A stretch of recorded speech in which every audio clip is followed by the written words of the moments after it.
مولاي صل وسلم دائما أبدا على حبيبك خير الخلق كلهم مولاي صل.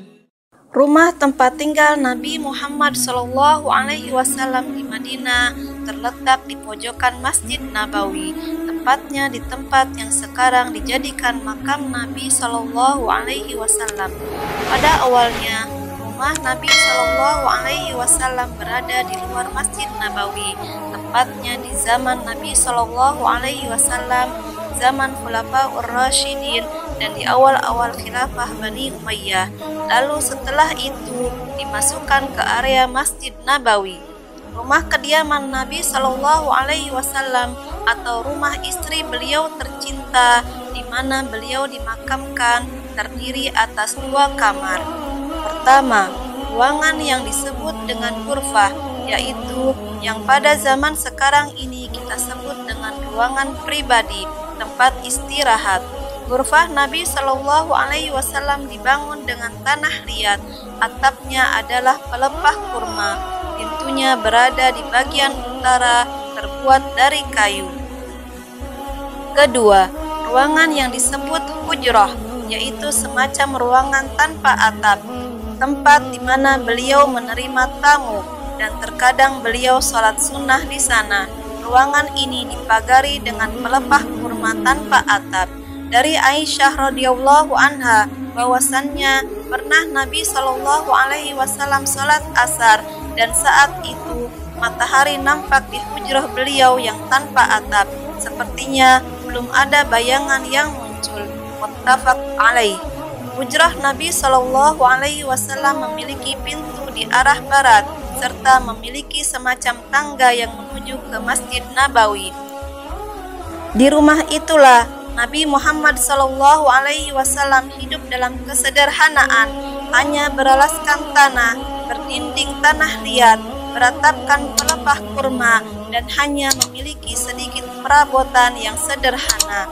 Dalam sebuah hadis riwayat Bukhari Muslim disebutkan bahwa suatu hari Umar bin Al-Khattab pernah menemui baginda Nabi Muhammad SAW. Saat itu beliau sedang berbaring di atas tikar kasar yang terbuat dari pelepah kurma dengan berbantalkan kulit kasar yang berisi serabut ijuk kurma. Melihat keadaan Nabi Muhammad yang seperti itu, Umar pun menangis. Kemudian Nabi Muhammad SAW pun bertanya, "Mengapa engkau menangis?" Umar radhiyallahu anhu menjawab, "Bagaimana aku tidak menangis? Tikar ini membekas pada tubuhku. Sedangkan engkau adalah Rasulullah SAW, utusan Allah Subhanahu wa Ta'ala. Kondisimu hanya seperti ini, sedangkan Kisra dan raja-raja lainnya hidup bergelimangan kemewahan." Nabi Muhammad SAW menjawab, "Apakah engkau tidak rela jika kemewahan itu untuk mereka di dunia dan untuk kita di akhirat nanti?" Muttafaqun alaih. Jawaban Nabi Muhammad SAW menjelaskan kesederhanaannya, dan rumah yang berukuran panjang tidak lebih dari 5 meter, lebih hanya 3 meter, dengan tinggi atap sekitar 2 meter, menjadi gambaran bahwa Nabi Muhammad SAW tidaklah hidup dalam kemewahan dunia. Dalam kitab Sahih Adab Mufrad, Imam Bukhari menyebutkan bahwa Daud bin Qais seorang tabi'in berkata, "Saya melihat kamar Rasulullah SAW, atapnya terbuat dari pelepah kurma yang terbalut dengan serabut. Saya perkirakan lebar rumah ini kira-kira 6 atau 7 hasta, sekitar 5 meter.